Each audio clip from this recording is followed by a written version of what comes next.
Hello and welcome to episode 14 of the Marc and Me podcast. As always, I'm your host Marc, and a bit like an RKO from Randy Orton, this episode has completely come out of nowhere, and the reason for it is I've just come back from the Showmasters London Film Comic Con, an amazing weekend spent with some really good friends of mine, and I actually didn't go there with any intention to record any episodes for Marc and Me. I went there to hang out with some good friends, eat some good food, buy loads of pops, buy loads of Blu-rays I don't need, and basically spend too much money on film memorabilia like everyone else that attends. They had some fantastic guests. I got to catch up with Mads Mikkelsen, Benedict Cumberbatch, many great guests. But, and this is the but, I've got you an episode. So while I was there, Kevin Smith, a huge guest, and the reason that I podcast, hosts a podcast for the Smodcast network called Fatman on Batman. Now his co-host Marc Bernardin was actually in London for this event, so as soon as I saw him I thought, man, this is someone I've listened to since I've started podcasting myself. His show with Kevin is one of my favourites on their network. I've subscribed since day one. There's no way I'm not going to talk to this guy. So I went up to Marc, I explained who I was, then, it was a matter of minutes, we were sitting down talking all things Batman. Now, I thought to myself, this is too good not to put out there. So I pulled out my phone, started recording, and we've got an episode for you all. That's sometimes the best way it can be. You haven't got to sit there and plan all your questions and think about what to say. If you're confident and you know someone, you can get good content. Just go with the flow and enjoy it. And that's exactly what I did. There's no editing on this interview. It's literally just me and Marc talking all things about comics, films, movies, stuff that I do with most of my friends in the pub on a daily basis. But hey, I got to do it with one of my favourite podcasters, Marc. So without further ado, let's listen to the interview with the man himself, Marc Bernardin. So first of all, I just want to find out how you're enjoying your first Showmasters Con. I'm having a blast. The organizers have been really great. They've taken pretty good care of me, and the people are super nice. I never know what to expect, given that I have no idea whatsoever, nor do I have a belief that I'm in any way a personality of any note. And so to come here and see people actually kind of excited to see both me and Kevin, and we're going to do a live show, but they asked me, how many pictures should we order for you? I'm like, I don't know, 10? The hell's going to want my photograph and my autograph? But there's a pretty strong, robust audience in the UK, and I've never done a show here, so it's actually been kind of fun. Being a podcaster and obviously seeing how it's growing every day, people now are loving podcasts. It's like the new album to have on the way to work listening. Did you ever feel at any time that yourself working with Kevin Smith would be an actual featured show on the Smod network? Every time I would meet Kevin and he would say, hey, you want to come over and maybe we'll do a podcast? And I would say, yeah, man, sure, whatever. It's your dime. It's your mic, whatever you want to do. And then he'd say, you mind if we set up some? You want to be the co-host? Yeah, man, sure. I'll if you want. That's cool. Mind if I set up some cameras? Yeah, sure. Mind if we go in a studio and record it for real? Yeah, man, if you want. How do you feel about going on the road? Sure, man, that's cool. Basically, it's Kevin saying, I have this idea, and me saying, yeah, man, that's awesome. Yeah, just keep saying yes. Yeah, so far, no has not worked to my advantage. So never say no. Never say no. Always open with yes, and then maybe get around to no. But, yeah, it's been kind of wonderful, just the organic nature of two guys who love talking about nerd stuff, who would do it for free, who would do it if there was nobody listening, just to do it. Somehow translating that into putting it out there in the world and having people kind of respond to it. It's been weird and lovely. Is it kind of like a luxury knowing that you're doing something you love, and as you just said those words, you'd do it for free? It must feel like an absolute blast hanging out with one of your best friends, talking about the stuff you love. This is the trick. If you do something you love, you'll never work a day in your life, right? Isn't that the old maxim? I would go to movies with my friends, and we would hang out in the parking lot for hours afterwards just talking about it because we love it so much. And then just to be able to do that with a dude who also loves it as much as I do, who also happens to have a podcast network, it's this weird harmony of symphony of the spheres that makes that this is my life now. I get to do stuff that I would have already done for nothing and get a little bit of scratch for it. So how did the idea come about? Even though you were sitting there talking with Kevin and he was saying, let's take it on the road, let's do it as a proper thing. When was the topic chosen that you're going to just focus on one character that's quite a big thing and quite niche. It is. I mean, Kevin started the show by himself, and it was just he wanted to talk to people who had some tangential relationship to Batman, whether it was Burt Ward or Grant Morrison or Paul Dini or people who had written or performed or had some relationship with the character itself, because he loves the character, like it's his favorite character. And when I came on board, it was, hey, let's do a commentary track for The Dark Knight Returns Part 1. This animated movie they made with Paul Weller starring as the Dark Knight, but it was the adaptation of the Frank Miller book that The Dark Knight Returns. It's this amazing landmark work in the Batman annals and the canon. I was like, let's do a commentary track. Like, yeah, man, that's cool. We could talk over a movie for 2 hours. That sounds like fun. And then it became, we would start the commentary track, but there would be like 40 minutes of just BS between us before we actually start talking about the movie. It's like, this is fun. Like, let's talk about the stuff we would ordinarily talk about. Let's talk about the movies we just saw. Let's talk about how excited we are for the movies to come. Let's talk about stuff on TV that we're responding to. And it just became this evolution of the podcast into, yes, we will talk about Batman when there's Batman stuff to talk about, but there's so much more out there in the landscape that we could just wax and wane and just hold forth on. And I feel like the audience, while some of which are hoping we talk more about Batman, kind of like just eavesdropping on two guys who love this stuff. I'm waiting for Fatman on Robin or on Catwoman, or when you run out of things to talk about, you're going to have to start thinking, right, what are we going to do now? Batman on Calendar Man. Fatman on Crazy Quilt with the crazy quilt eyes. Yeah, I mean, the DC pantheon goes deep. And I'm sure that if we needed to retitle a show, we would have no shortage of Daffy characters to name it after. So going back to your youth and growing up, were you one of the guys that loved comics? Were you obsessed with all the nerd stuff now? Because obviously it's very popular now. I was at school and I was picked on for being the guy that loved the comics. Now it's the cool kid who loves the comic. I know. Like every now and again I have to tell the kids, you have no idea how good you have it. Because when I was young, like, this was not a thing you admitted in public. No. But I was always that guy. Like, yeah. I was at 11 or 12 years old reading Savage Sword of Conan and X-Men books and Spider-Man books in the privacy of my own home so that nobody would know. I was a well-integrated nerd. Like, I also played football. I also, I wanted to be an architect. I was also helping out the theater squad, build their sets. Like, I had these fingers in every pie of high school life, and one of them was also, I'm going to go to the comic book shop every Wednesday and buy my books, and I'm going to play D&D every Saturday because that's what you do. I'm going to get my ColecoVision and play video games because that's what you do, and kind of keep that to myself a little bit, and then still go off and be a half-assed jock and still go off and be kind of an artsy kid. But it's what they called a well-rounded nerd education back in the day, but you still have to keep it hidden. And so the fact that you don't anymore is kind of wonderful, but you kids don't know how hard it was. No, and the fact is now you have everything at the click of a button, when it used to be nice to go and try and find that rare comic or figure. Now, look at it here, you can buy anything you want. Forget it. I remember going to Comic-Con, 10 years ago in San Diego, and guys were annoyed that Twilight was there, and they were like, what? Invading our space. What are you and your dumb vampire? I'm like, you guys, these are girls who are here, who like kind of the same thing that you like. Why are you chasing them away?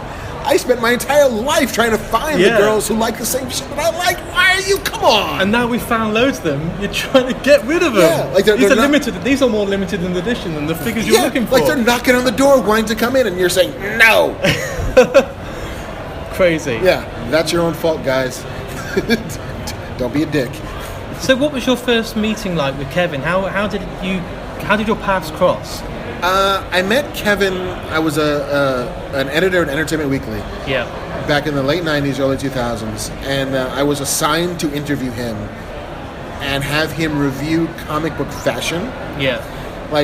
Rank and rate these various outfits of superheroes. Like, how does the Flash compare to Superman, compare to the Tick, compare to Too Much Coffee Man, whatever it was at the time. And it was fun. He's gregarious and jovial on the phone. And it went well. And then, a year or two later, Zack and Miri Made a Porno was coming out. And so I pitched a filmography with Kevin. He was in that film. He was in that film. I made a cameo appearance in the strip club. Very nice. The Very boobs nice. around his head. Dreams, they do come true. So I pitched into this filmography, and he said, "Yeah, I'd love to do it." It's like, "Would you mind if we did it over instant message?" Because, like, I'm a writer, I'd rather write. So, and I'm like, I'm lazy, so I don't want to transcribe. So everybody wins. And then he just sort of kept my instant message address, and so every now and again I would get a ping from him, being like, "Hey, so did you see Green Lantern?" It's like, "Yeah." Whoa. Or do I use a comma or a semicolon in this sentence? I'm like, semicolon? Sure, why not? You know, and then we just sort of struck up this kind of online friendship. And he used to hold a poker game back in New Jersey. At the Stash, wasn't it? At the Stash, yeah, kind of semi-regularly. And I was living in New Jersey at the time, so he would fly back from LA to play poker. He's like, do you play cards? I'm like, yeah. I said, do you want to come and roll? He's like, sure. I will happily lose money to a rich guy because I'm not an idiot.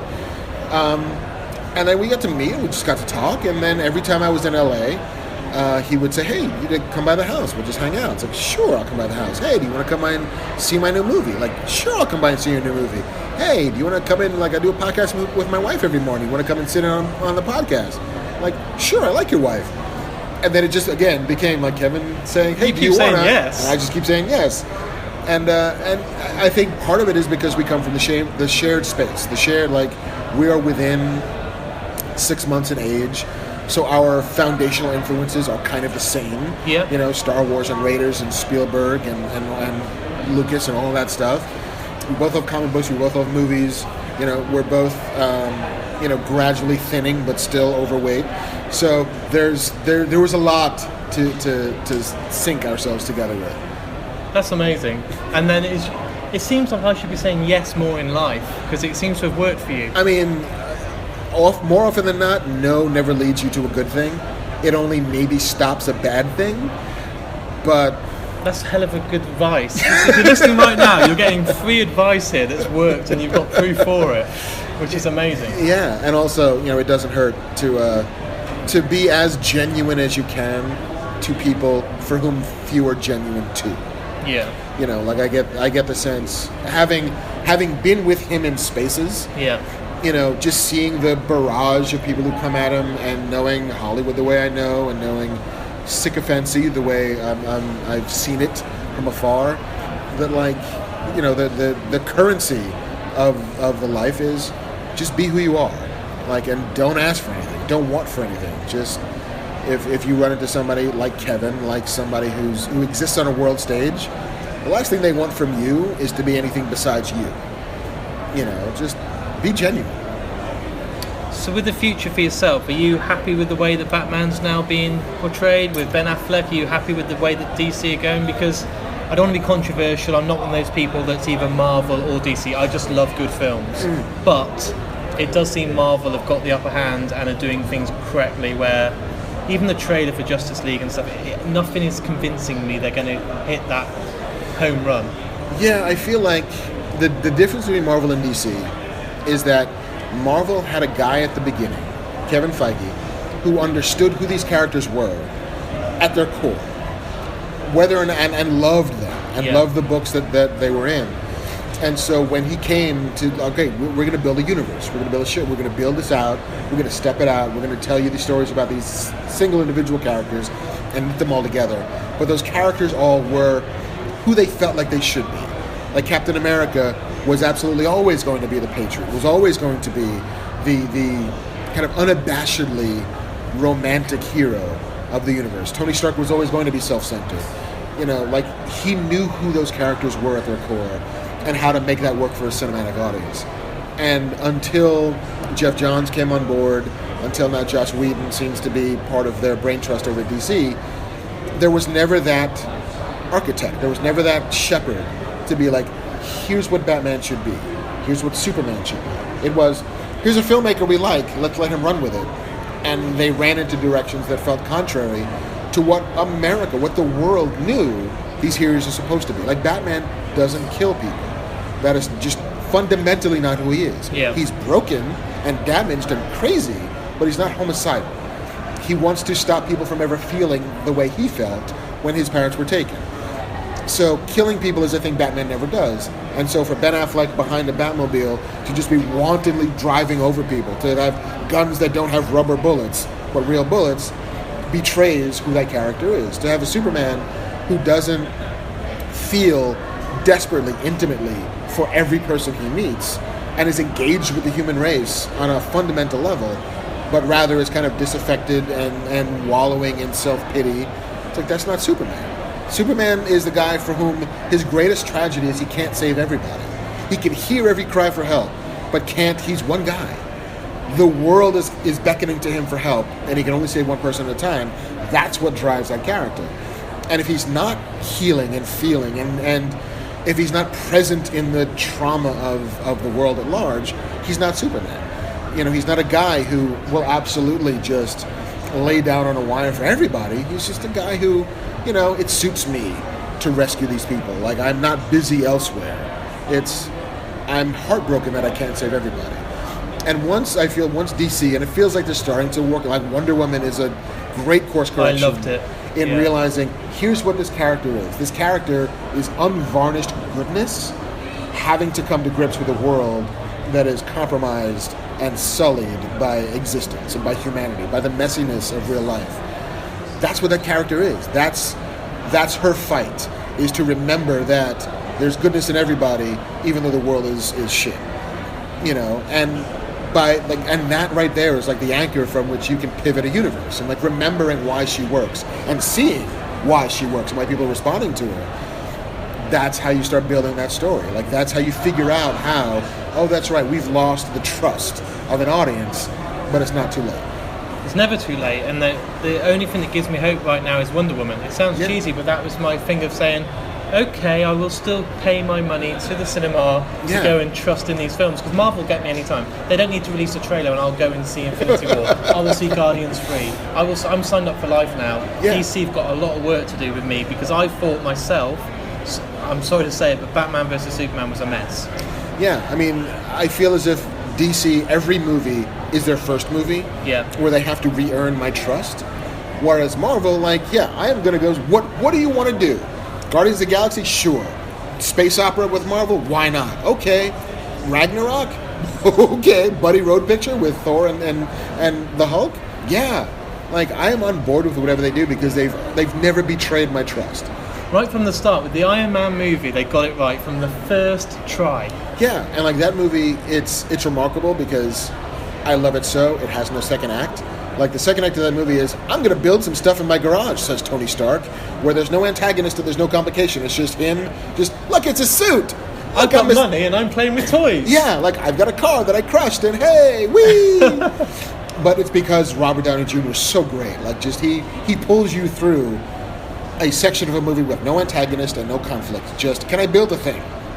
Yeah, you have money and skill and brains, you can build a thing. Great! And even the missteps that Marvel has had, and they haven't been flawless, because Iron Man 2 is a bit of a mess, Thor 2 is a bit of a mess, because they've forgotten in both of those movies that you have to have a villain who feels both separate from but intrinsically tied to your hero. Yeah. And we've seen way too many dark mirror versions of Tony Stark. Yeah. Okay, what else you got? Who else am I going to see that's not another, I invented also a guy in a suit, and I also have an iron arc reactor, and I can do all of these things. And Thor 2 has too many villains. Yeah. Because everybody loved Loki, and they realized that, Malekith, the Dark Elf, was no Loki, so they just pumped it with a bunch of Loki, and it's out of balance. There is no one villain, and so now there's two, and neither have enough screen time, and it's clunky at best, and just boring at worst. But beyond that, I mean, they made me watch a Thor 1 that I didn't think I cared about. They made me watch a Guardians that I didn't think I cared about. And things that should not work in any way. I remember there was a great meme that went around that had, DC says, we're not sure that an audience is ready for Wonder Woman, while over here Marvel says, look, it's a talking raccoon on a tree with machine guns. We don't care. Yeah. But they knew they had an audience. And look how well it worked. I know. They built trust. And DC still has a little work to do to get my trust. So what's the future looking like for yourself? Obviously, we know Kevin's going to be very, very busy doing his new reboot of Jay and Silent Bob. Indeed. How's it looking for you? Are you going to keep giving us this? I've seen you on screen with John Schnepp doing stuff. I've seen you in the studio. I love the video stuff. I love the audio. Are we going to keep seeing more from you? I mean, I am and have always been the like leave with the girl that brung you kind of guy, and it's like Kevin was the one who invited me to the dance, and so I'm going to leave with him one way or another. I might dance with another girl here and there in the middle, but you know, there will always be some version of Fatman on Batman until Kevin decides he, you know, I am going to go make a dozen movies at once. I don't have the time, like whatever it is, like it's, as long as he likes it, I love doing it, and as long as he's tickled by it, I'm happy to be there. I want to go back on the Schmodown. I want to, like, because those guys are having a blast. And movie trivia, while I know more than I should about useless things that have no actual currency or relevance in the real world, like I cannot, you know, change a spare tire, but I can tell you who directed Midnight Run, because that's valuable information. Before today, I'm going to get your phone number, so if I'm ever on Who Wants to Be a Millionaire, I'll phone you as my friend, and you'll know. If there's a useless crap category, then just give me a shout. But yeah, so that will continue for the foreseeable future. There's no end in sight, because there will always be nerd stuff. We're in the boom times of nerd content, and so there's more than enough to talk about. And, you know, I'm still writing for TV. Like, I'm currently on staff on the Castle Rock show, the J.J. Abrams, Stephen King shared Stephen King multiverse show that'll be on Hulu in the States next year. I don't know what will happen in the UK or the rest of Europe, and that is too much fun, man. Like, it is like sitting in a room getting paid handsomely to make up stuff involving Stephen King characters. Like, that is, if there is a dream, that's what coming true looks like. I'm just thinking now of the It trailer I've just seen, and the way that people are falling in love again with Stranger Things, which makes me just think of Stephen King. And you mentioned JJ. That I can't even imagine what it'd be like sitting in that room going, let's play with some ideas. Yeah, I mean, we're in the midst of like this Stephen King ascendant phase, where there's The Mist on TV, It is dropping, Mr. Mercedes is going to be on some Dark channel. Tower? Dark Tower's coming. You know, we're coming next year. This is like, if I guess it's one of those seasonal things where Stephen King is super popular and people kind of forget, and then super popular again. Like, he's done so much work and he's got such a body behind him that you could have, like, every 10 years some massive Stephen King dump and never get tired of it. I want to thank you for your time today. I hope you have an absolute blast here tomorrow. To see a live show of you is going to be great. I bet you're pretty psyched for it. I am super excited. I also have no idea what we're going to talk about yet. It's not the best way, though. Go in there and not have anything written down and just go with it. It kind of is. Like, on Sunday morning, I will just look and see, all right, what are nerds talking about? Did a trailer break? Did some news happen? Is this person in Justice League? Is that person out of Justice League? Whatever it is, like, we'll find out to talk about it. And Kevin's superpower is holding an audience on a stage. And my job is just to, like, both support him and then get out of the way. Amazing. Well, enjoy the rest of your stay, and thank you again. And for all the listeners out there, I hope they check out your work, and I look forward to this TV show knowing that you've been involved. It's going to be, it's a high wire act that I think we're going to land. Amazing. But, yeah. Thank you. My pleasure. So there we have it. As you could hear, Mark is incredible when it comes to podcasting. This guy's a pro. He has got the coolest job right now. He's writing on one of the biggest TV shows that's coming our way. He does a podcast with Kevin, and he's just a great guy. Really, really fun to be around. I hung out with him for ages. You know, I was at the con, we had a beer, we were sitting, chatting away, and I'm so glad that I got to capture it to put out there for you guys listening today. It's great, you know, this is the good thing about being a single podcaster on this thing. I'm not saying single as in I'm single and available. I meant as in I am definitely married. I'm just saying that I have not got a crew with me that I need to worry about recording. It's just myself getting content for all of you. I really, really hope you've enjoyed this podcast. The response to the last episode with the Turbo Kid directors has been incredible. One of my most downloaded episodes yet. This episode came out of nowhere, so it's a bit of a surprise. I know I've been teasing another episode that's still going to be coming out in a few days. Don't worry, you've got probably 3 podcasts now from me in the matter of a couple of weeks. I'm not going to spoil it, but I've just secured one of the biggest guests I could ever dream of, so I'm pretty much shitting myself right now, but it's great. I hope you all enjoyed this episode. As I said, please check out Mark's show, Fatman on Batman with Kevin Smith. Check out Kevin's own podcast on Smodcast. He has got hours and hours of content. And if you haven't heard my other podcast, skip to the end. Check those guys out too, because we're bloody good. Anyway, as always, please hit me up on Twitter, Facebook. Just go on markandme.com, All the links are on there. Let me know what you think to the episodes. I really hope you enjoyed this one. It was a nice surprise for you all. Please keep subscribing, and I'll speak to you all again in a few days' time. So it started out for God knows where. I guess I'll know when I get there. I'm learning to fly around the clouds. But what goes up must come down.